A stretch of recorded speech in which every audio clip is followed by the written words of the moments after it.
que tivéssemos que fazer fosse tão complicado que mesmo vários bilhões de bits de informação não fossem suficientes. E se, por exemplo, o meio ambiente estivesse mudando tão rapidamente que a enciclopédia genética pré-codificada, que pode ter nos servido perfeitamente bem no passado, não estivesse perfeitamente adequada agora. Ora, então, nem uma biblioteca de genes de 1000 volumes seria suficiente. É por isso que nós temos cérebro. Como todos os órgãos, o cérebro desenvolveu-se aumentando em milhões de anos em complexidade e conteúdo de informação. Sua estrutura reflete todos os estágios pelos quais ele passou. O cérebro desenvolveu-se de dentro para fora.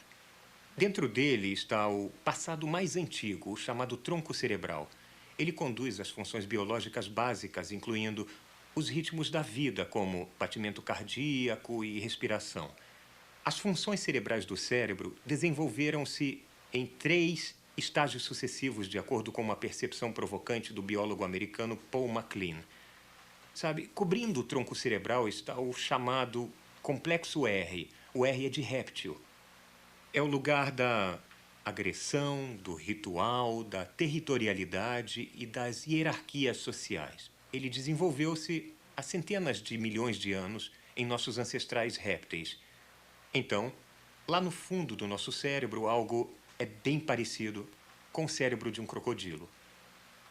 Em volta do complexo R está o sistema límbico, ou cérebro mamífero. Ele desenvolveu-se há dezenas de milhões de anos em ancestrais que eram mamíferos, sim, mas não ainda primatas como os macacos pequenos e grandes. Ele é a principal fonte de nossos humores e emoções, de nossa preocupação, do cuidado com os jovens. Então, finalmente, na parte exterior, vivendo em um tipo de paz desconfortável com os cérebros mais primitivos abaixo, está o córtex cerebral, desenvolvido há milhões e milhões de anos em ancestrais que eram primatas.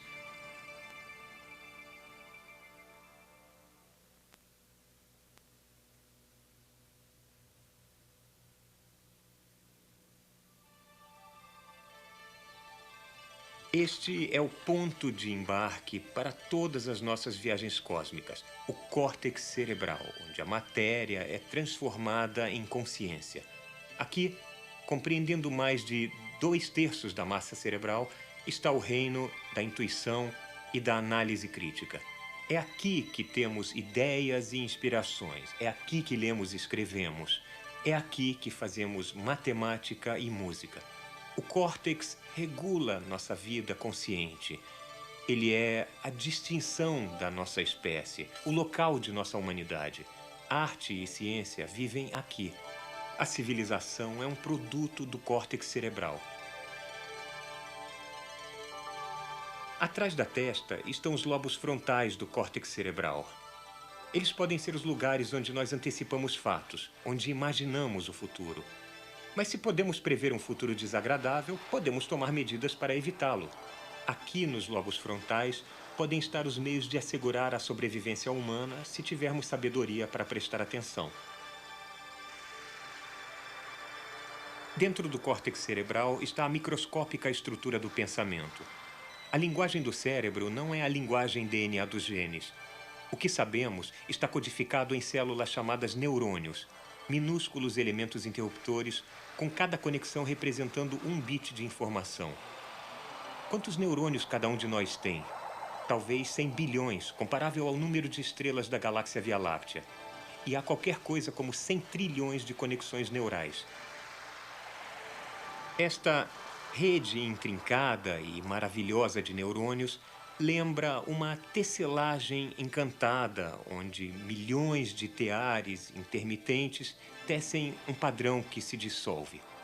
Mesmo no sono, o cérebro está pulsando, latejando e trabalhando com um assunto complexo da vida humana, sonhando, lembrando, imaginando as coisas. Nossos pensamentos, nossas visões, nossas fantasias têm uma realidade tangível física. Como é um pensamento? Bom, ele é feito de centenas de impulsos eletroquímicos. Ali, por exemplo, está a centelha da memória. Talvez o cheiro da flor lilás em uma estrada campestre na infância. E ali está um beat de um ansioso comunicado geral. Talvez onde eu deixei minhas chaves. Os neurônios também guardam sons e fragmentos de música. Orquestras inteiras tocam dentro de nossa cabeça.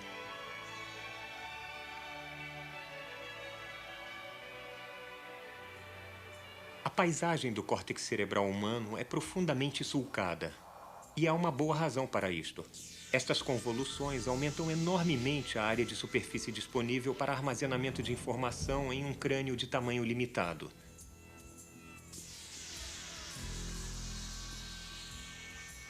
O mundo do pensamento é dividido em termos gerais em dois hemisférios. Aí está o hemisfério direito do córtex cerebral.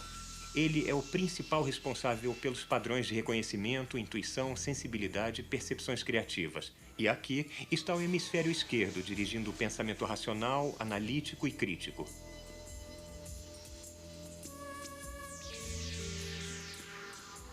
Estes são os dois lados, as duas forças, os opostos essenciais que caracterizam o pensamento humano.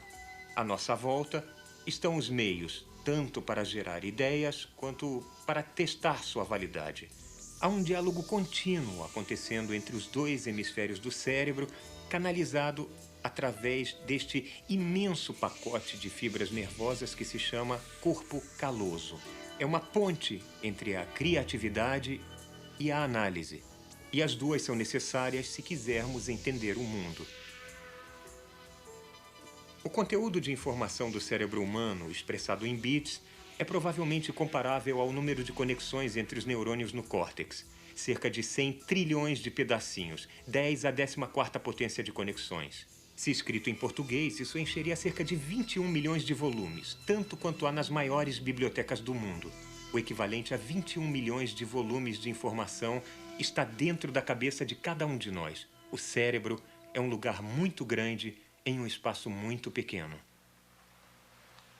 A maioria dos livros no cérebro está aqui no córtex cerebral. Ali embaixo, no porão do cérebro, estão as funções das quais nossos ancestrais dependiam principalmente para a sobrevivência: agressão, criação de filhos, sexo, a disposição de seguir líderes cegamente, muitas coisas que ainda podemos reconhecer em nossa vida hoje. Das funções superiores do cérebro, algumas delas, como ler, escrever, falar, parecem estar localizadas em lugares particulares no córtex cerebral. Por outro lado, cada lembrança parece estar armazenada em muitos locais separados no cérebro. Lembranças antigas estão em muitos lugares.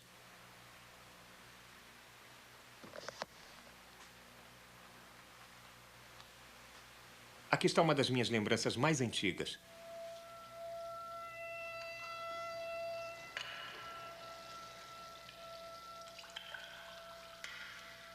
Vem, filho, o almoço está quase pronto.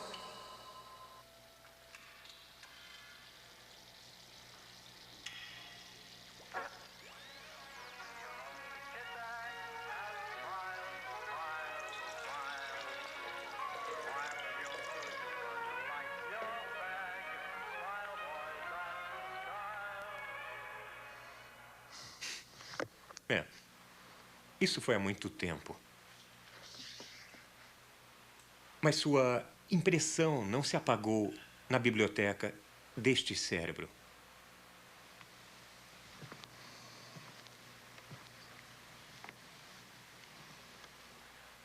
Mas o cérebro faz muito mais do que apenas recordar. Ele intercompara, ele sintetiza, ele analisa, ele gera abstrações.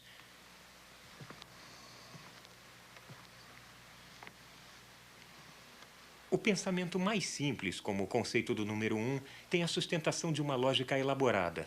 O cérebro tem a sua linguagem própria para testar a estrutura e a consistência do mundo.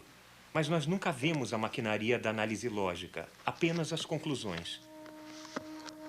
Há muito mais que devemos descobrir que os genes possam saber. É por isso que a biblioteca do cérebro abriga 10.000 vezes mais informação do que a biblioteca genética. A nossa paixão por aprender É a ferramenta para a nossa sobrevivência.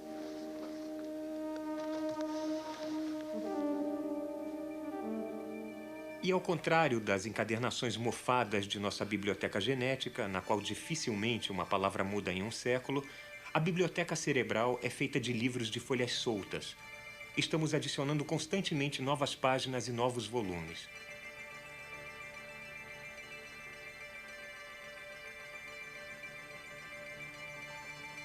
As emoções e os padrões rituais de comportamento são construídos muito profundamente em nós. Eles são parte de nossa humanidade.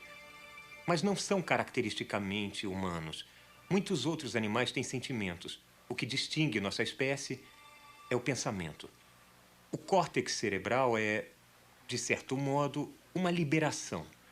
Nós não precisamos mais ficar presos aos padrões de comportamento herados geneticamente de lagartos e babuínos. Territorialidade, agressão e hierarquias de dominação. Nós somos, cada um de nós, largamente responsáveis pelo que é posto em nosso cérebro, pelo que, como adultos, nós terminamos nos importando e ficamos sabendo. Não mais à mercê do cérebro réptil, nós podemos mudar a nós mesmos. Pensem nas possibilidades.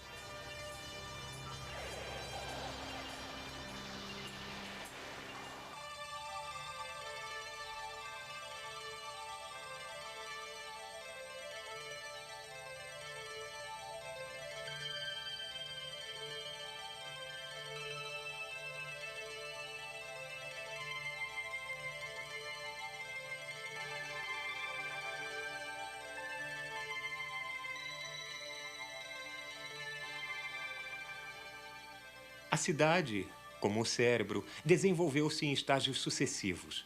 Os vestígios de seu passado ainda estão retidos entre as construções do presente.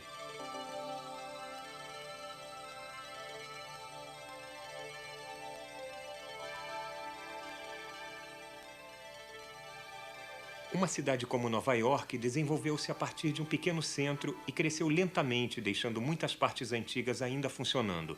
Algumas das maiores ruas datam do século XVII, seu centro comercial do século XVIII, as redes de água e gás do século XIX, os sistemas elétrico e de comunicações do século XX.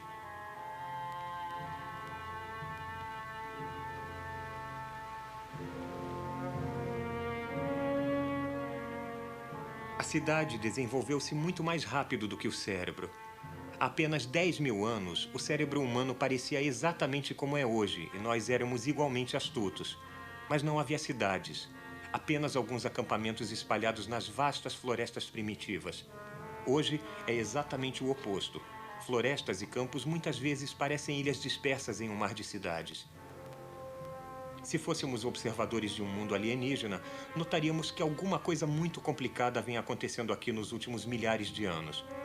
Levaríamos um tempo para descobrir os detalhes, mas reconheceríamos, por sua complexidade, a evidência de vida inteligente. Em um exame mais próximo, poderíamos reconhecer até seres inteligentes individuais.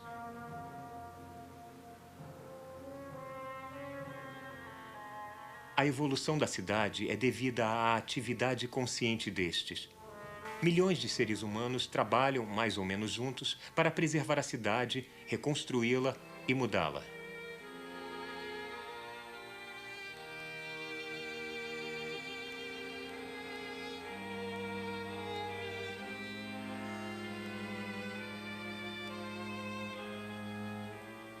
Poderia ser mais eficiente se todos os sistemas cívicos fossem periodicamente substituídos de cima a baixo. Mas, como no cérebro, tudo tem que funcionar durante a renovação. Então, a cidade, em sua maior parte, adiciona partes novas, enquanto as partes antigas continuam mais ou menos a funcionar. Por exemplo, no século XVII, viajava-se entre o Brooklyn e Manhattan, atravessando o rio East de balsa. No século XIX, a tecnologia tornou-se disponível para a construção de uma ponte suspensa sobre o rio. Ela foi construída exatamente no local do terminal da balsa porque grandes ruas de tráfego intenso já estavam convergindo para lá. Mais tarde, quando tornou-se possível construir um túnel sob o rio, ele também foi construído no mesmo local pela mesma razão. Esse usar e reestruturar sistemas anteriores para novos propósitos é muito parecido com o padrão da evolução biológica. Ou considerem a Terceira Avenida. No século XVII, nós seguimos para a parte residencial a pé ou a cavalo. Um pouco depois havia carruagens, os cavalos empinando, os cocheiros estalando os seus chicotes, e depois eles foram substituídos por bondes puxados a cavalo, tinindo ao longo de trilhos nesta avenida. Depois, a tecnologia elétrica desenvolveu-se e uma grande via férrea foi construída e a Terceira Avenida foi chamada de L, que dominou a rua até cerca de 1954, quando foi totalmente demolida. De qualquer forma, a L foi então substituída por ônibus e táxis, que ainda são as principais formas de transporte público na Terceira Avenida. Agora, enquanto a gasolina vira uma mercadoria rara, o motor de combustão interna será substituído por uma outra coisa. Talvez o transporte público na Terceira Avenida no século XXI seja feito por, sei lá, metrôs pneumáticos ou carros elétricos. Todo passo na evolução do transporte na Terceira Avenida tem sido conservador, seguindo uma rota estabelecida pela primeira vez no século XVII. Mas o cérebro é ainda mais conservador do que a cidade. Se isto aqui fosse o cérebro, poderíamos ter bondes puxados por cavalos, o L e os ônibus, todos operando simultânea, redundante e competitivamente, os vestígios da história inicial claramente evidentes.